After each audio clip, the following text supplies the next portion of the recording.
Primetime local news, serving the Lakeland and Midwest regions. There are 13 new cases of COVID-19 in Saskatchewan. 6 are in Saskatoon, 4 in the Central East, and 1 each in the North Central, Northeast, and South Central zones. 147 cases are considered active. None of those are in the zone that includes Lloydminster and North Battleford. 6 people are in hospital, 10 more people have recovered. Lloydminster City Council is looking ahead to next year, beginning budgets talks yesterday by reviewing the first draft of the 2021 budget. Eric Bay reports. Thursday's council meeting was held surrounded by evidence of COVID in the form of distancing, plastic barriers, and next year's budget. Many purchases are dependent on grants, and certain projects, like the demolition of the LCSC, have been pushed to 2022. I don't want to say this is a no-frills budget, but it really is a no-frills budget. There's no massive anything that someone's going to say, boy, they really don't need that. But like I say, we go back to the principles: safety, maintenance, and improvements. So I think those are the things that we're looking at. Today's economy will be felt by the city, with the first draft showing a 3% tax increase, which could happen each of the next 3 years, along with a 3% utilities increase. The utility increase is in preparation of future expenses, like the wastewater treatment plant. A mechanical wastewater treatment plant from a lagoon system that we have today will have increased costs. We have electrical costs because there will be a lot more electrical equipment. There's a membrane cost that those membranes should last 7 to 10 years if everything works right. At the same time, do you want to build a reserve in the wastewater side of the utility side to cover that off? Provincial grants are expected to hold steady in 2021, but council is remaining cautious with the budget. The year after is where the city is expected to feel the strain of COVID, as funding from both provinces is predicted to decrease by 10% in 2022. That grant money values lag 2 years. So the concern is, as we move forward 2 years, we know how the economy was this year. The grant's going to be based on how much PST on the Saskatchewan side, so in 2 years you know it's going down. Alberta, again, is looking at that formula from their perspective, slightly different. But they've also told us that the province is not in the shape financially that it has been for the last number of years. While spending in the 2021 budget is tight, the city still needs to cut back. The first draft came in at $460,000 over budget, meaning up to 10 projects could be cut before the budget is finalized. Eric Bay, Primetime Local News. One Lloydminster man has been raising money for mental health by walking from Saskatoon to Lloydminster. This year his plans had to change because of the pandemic, and he moved the event online. Last year around this time, Paul LaBerge completed his first annual walk from Saskatoon to Lloydminster for Let's Walk the Talk campaign. LaBerge had to cancel the walk this year to avoid the spread of the virus. I just asked them how they would like to deal with the pandemic, if we would have to wear a mask, and how, if we had to stand 6 feet apart. And just some of the rules they're giving me, I just thought, you know what, this year it really wouldn't make sense to have the walk on the highway because, at times on the highway we had trouble understanding each other because of the wind. And if we have a mask and plus if we're 6 feet apart, really wouldn't make a whole lot of sense. We'll just be walking and there'll be no talking and there'll be no interaction. And if we did break any rules, well then it would probably come back on Let's Walk the Talk. And so we just wanted to respect the COVID rules and everything that SAS Highways brought to our attention. The virtual Let's Walk the Talk started on the 28th and is being held until the 3rd. He's hoping the community took part this week and that they keep talking about mental health because that is how the stigma ends. Virtual walk will be better off doing. A lot of people were asking if we're going to be doing like a fundraiser or anything like that. We're not doing a fundraiser this year just because of the pandemic too. A lot of people are losing their jobs. A lot of businesses around the Lloyd area and other areas are hurting, and you don't need to raise money to end the stigma. You need to raise awareness. So that's what we need to understand. Just because we can raise millions of dollars and it still doesn't mean we'll end the stigma. The biggest thing is we need to get people's attention and get them familiar and educate them about mental health. And the more we get more people talking about it, more educated about it, we'll get everyone more comfortable, and that's what's going to help everyone start sharing the story. Even though LaBerge couldn't walk from Saskatoon to Lloydminster this year, he is still getting prepared for his walk across Canada in 2024. My plan is either going to be I think I'm going to start in Kelowna, BC, and then my goal is going to finish in Ottawa. And where I would like to take this walk to is kind of get the health care or health system's attention in Canada. I want to get their attention because I've been there. I was paying at one point for a little bit there. I was paying when I was unemployed, trying to go into and see a therapist. And when you're unemployed and you're paying $200-$300 just to go, not saying they don't deserve the money or anything like that, just it's a lot of money coming out of your own pocket when you're not working. And especially when you need it, and plus it's really hard to get into a therapist too when there's a lot of other people suffering. So I wanted it to be, taken care of like a doctor's appointment. So I want to get their attention. I want to raise awareness. And I think I can really grab their attention if I do something, outrageous of walking across Canada. And if, and everyone's like, well, what happens if it doesn't work? The only way I look at it is at least, we tried, and we haven't tried yet. If you would like to participate or find more information, visit Let's Walk the Talk's Facebook page. Jasmine King, Primetime Local News. The Onion Lake First Nation unveiled their brand new Subway franchise in the community today. The new Subway has a 10-year lease on the property while looking to provide a boost to the economy on the reserve. While the new Subway will also look to promote healthier lifestyles, it is creating many jobs for the youth and create an opportunity for more businesses to set up shop. Well, it is a positive step forward. I know that this is just the beginning. I do believe it would be beneficial if we can start looking at business like this that we can bring into the reserve. Over 50% of our population are under the age of 25, so that's a stark number when you consider what we have within the community. Rather than sending them out for jobs, we want to create jobs internally. Thus, you're creating a little of your own economy. Nation has done a brilliant job for the community, bringing franchise to the nation, because bringing anything to the remote areas is always a challenging part. Since opening today, the new Subway has already created several jobs for the community. Here's Heather Klages in this week's edition of What's Happening.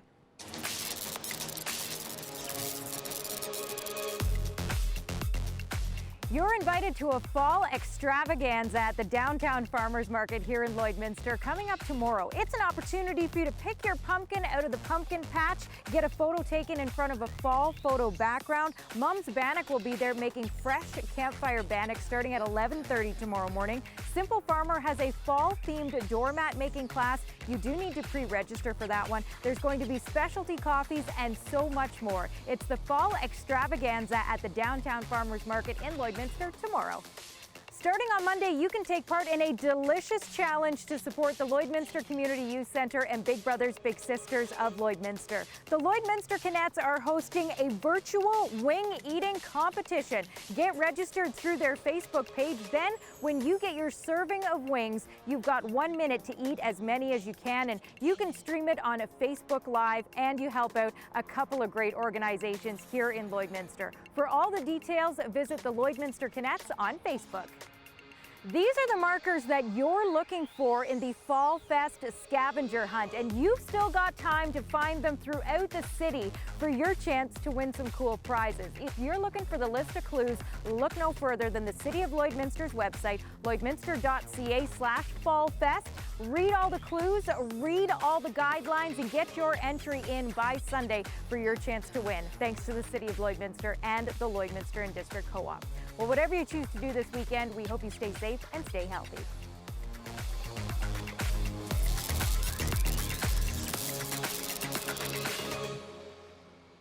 We'll have more Primetime Local News after the break.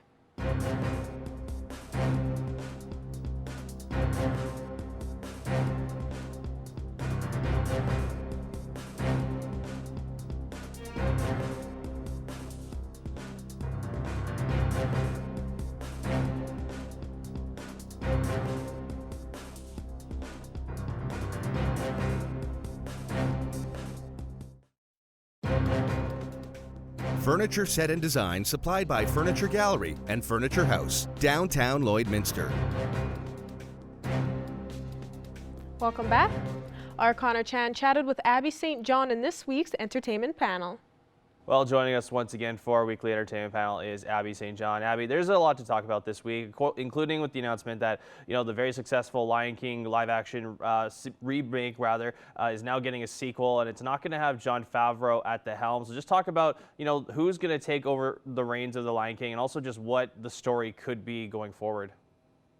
Yeah, so it's very exciting news after the massive success of the first Lion King live-action remake. It brought in over $1 billion, and it's on the top 10 highest-grossing movies list. So with that comes the sequel. Of course, we've seen it with many different movie franchises. When the first movie is very successful, you can almost guarantee a second one, and that is happening with The Lion King. Now, like you said, Jon Favreau will not be directing it. It's now falling on Benny Jenkins, who directed Moonlight, which won Best Picture back in 2017. So that's very exciting. We're going to get a fresh face for the second Lion King. Now, the plot of the movie is being kept a secret, and we probably won't know much about it as of yet, but it's reportedly going to delve into Mufasa's past while still progressing the main character's storylines. So I predict that it's just going to go back and forth between the present time and back when Mufasa was still alive and still reigning. Now, Benny Jenkins it has been quoted as saying, having the opportunity to work with Disney on expanding this magnificent tale of friendship, love, and legacy while furthering my chronically the lives of souls of folks within the African diaspora is a dream come true. So this is going to be very exciting to see what he does with it and how he continues the story that Jon Favreau started when the first Lion King was released. And of course, he's also known for directing another great movie called If Beale Street Can Talk Again. Another big news, Abby, is that we all know from that, talking about superheroes right now, we know that Spider-Man 3 is going to happen. The question is, of course, who's going to be the villain? Now, of course, we all remember when Andrew Garfield's Spider-Man had Jamie Foxx in it playing Electro, and now there's talks that he could be coming back. So talk about just how that can coincide. I know they're kind of in similar universes, and I know they're different companies, but do you think that this could ultimately work in the end? I think so. Now, nothing has been confirmed by Sony or even Marvel Studios as of yet, and it probably won't until closer to when the production will be released. As we know, Marvel, especially the MCU, is very kept under wraps, very secretive, so we probably won't have final confirmation until further down the line, but it has been reported that Jamie Foxx is in final negotiations to reprise his role of the villain Electro, which, like you said, he played in The Amazing Spider-Man 2 with Andrew Garfield back in 2014. So it'll be very interesting to see if he does come back as Electro, what they're going to do, how they're going to spin it, and like you said, it was in a different timeline, different universe, so it's going to be interesting to see how they play with that and what Jamie Foxx himself does with the character, because he could change it up a little bit, maybe improve it a little bit because of the time that he did play back in 2014. It's now 2020, so several years after playing Electro the first time. So it'll be interesting to see how he takes it and if and when it will be confirmed. Absolutely, and of course, maybe the look will be the same or the look may be different. It'll be kind of up to them to decide if that does happen. And lastly, some other Disney news to share. We know that the Disney Plus is going to get on board with creating a Peter Pan remake. We know that Lady and the Tramp was already kind of a Disney Plus original. Now, we know that they casted Jude Law. I know you and I have talked about that. They've casted their Peter and Wendy. And we have there was reports, of course, a while ago about Margot Robbie being a high candidate to play Tinkerbell, but there is someone else that is going to take the reins now. Yes, earlier this week it was announced that Yara Shahidi has been cast as Tinkerbell. Now, she's best known for her starring roles as Zoe in Blackish and the spin-off Grownish, which are two very popular ABC comedies. So is very exciting news, her breaking out more into film roles. She was in a film, the Son of the in the Stars or something like that, and that was a pretty big success for her. And so it'll be interesting to see what she does with the role of Tinkerbell, and also because this is another live action remake that Disney has been going forward with, it'll be interesting to see how the whole movie is being portrayed, as there has been other live action remakes of Peter Pan in the past. So it'll be interesting to see what they do with it and how it'll differ from or compare to the other ones as well. This movie is being called Peter Pan and Wendy, so we'll follow the adventures of those two starring roles, which we have talked about in the past. Alexander Milani and Ever Anderson are in those title roles, and Jude Law as Captain Hook. So it'll be interesting to see what they do, and it's awesome news for Shahidi, as she's a fantastic actress. Young actress too, so coming up in Hollywood, it'll be interesting to see how she takes Tinkerbell, as that is a very iconic character within Disney. It most certainly is. Abby St. John, thanks a lot for joining us. Thanks. That's all for news. Sports is next, but first here's a look at your closing market.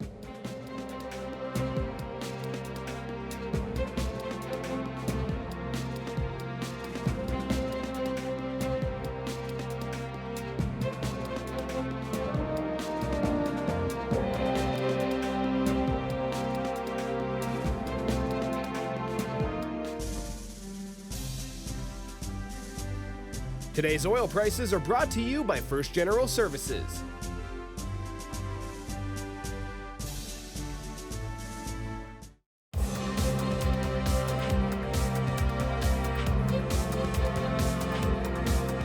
Now taking a look at sports, the AJHL has announced the start date for the 2020 exhibition schedule. Evan Kenny has all the details.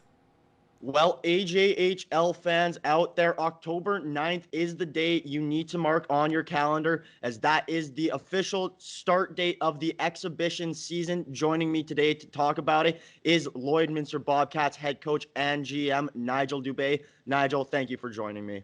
Thanks for having me, Evan. Now, as I mentioned, October 9th is the first day of exhibition season. Nigel, I think it's pretty obvious, but I gotta still ask it. Are you excited for this day? Yeah, it's almost like Christmas morning again when you're able to wake up and know that hockey's coming back and you're not playing against your teammates every day, and to have an opponent and to get back to it. I think it's been a long time for everybody, and just get into some gameplay here, whether it's preseason or regular season. Obviously, it's going to be exhibition, but just to get to that, an important part. And now, Nigel, you kind of touched on it at the very beginning of your answer there. It's against different competition, a different team here. Is that a good thing to you, or do you think, are you guys at that point in training camp yet?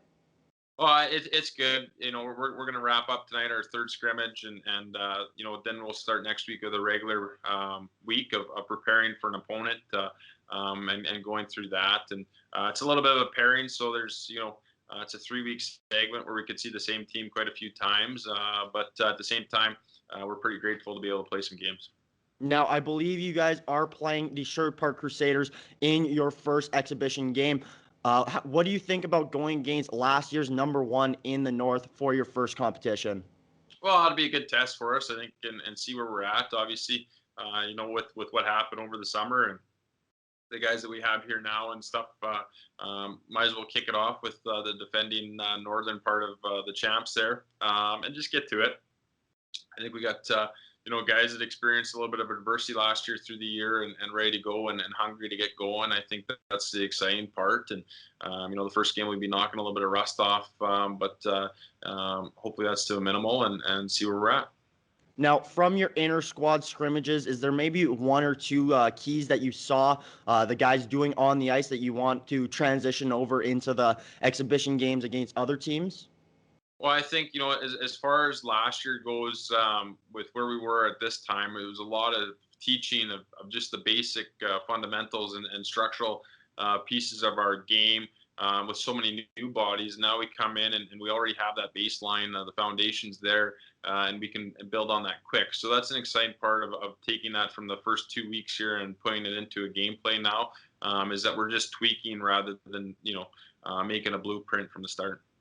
Now, two guys that I do want to mention to you and talk about is Skihar and Kowalik, both mobile defensemen. How big do you think this will be, just having them both on your D-Corps with another season under their belt?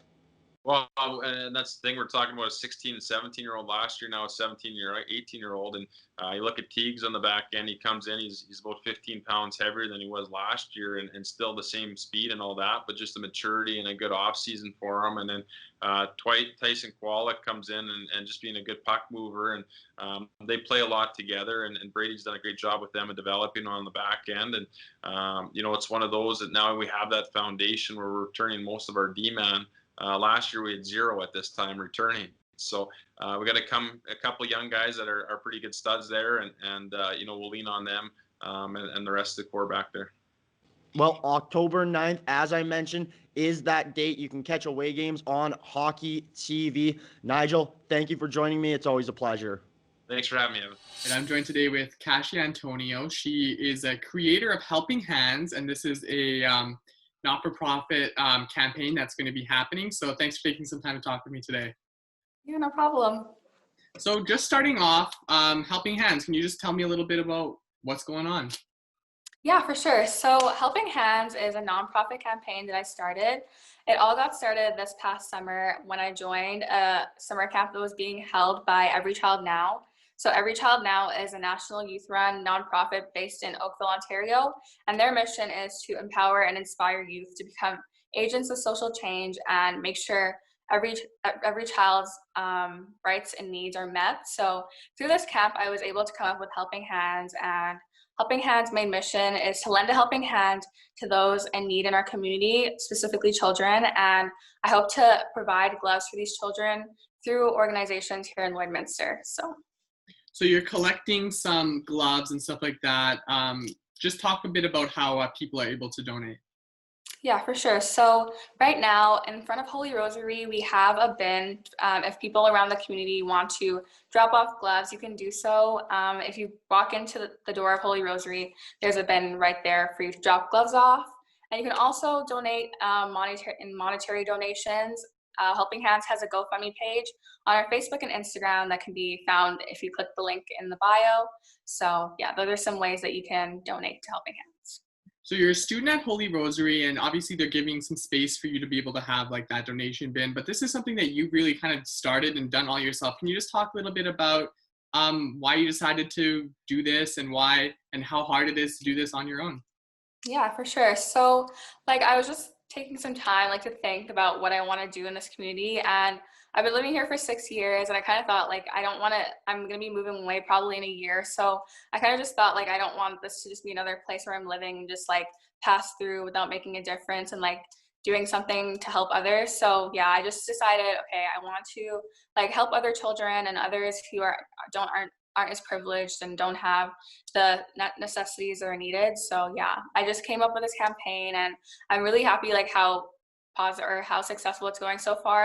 I just started in September, and there's a lot of feedback from people in the community, so it's going good so far. How long is the campaign going to be running for? I'm hoping that at the end of November, that all the gloves and things will be collected.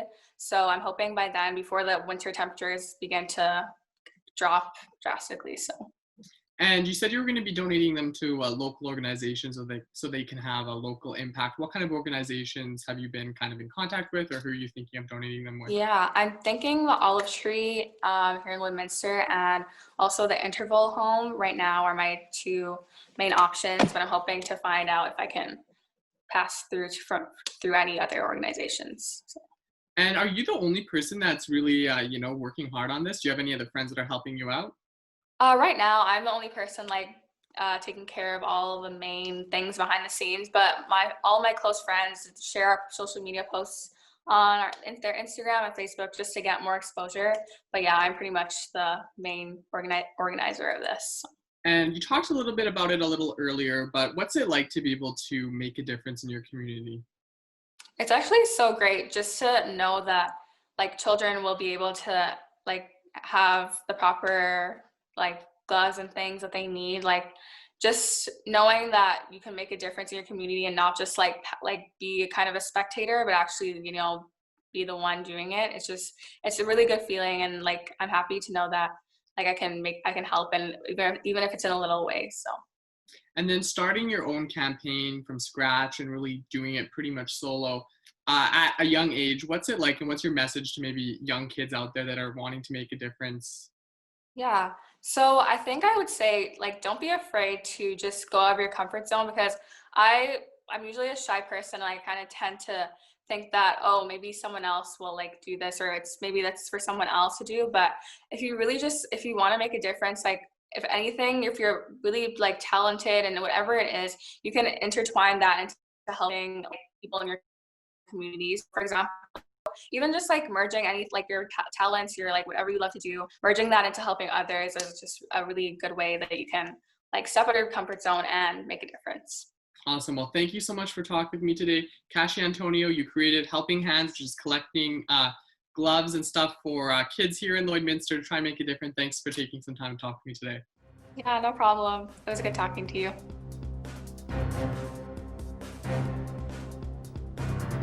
Thanks for joining us. Have a great night.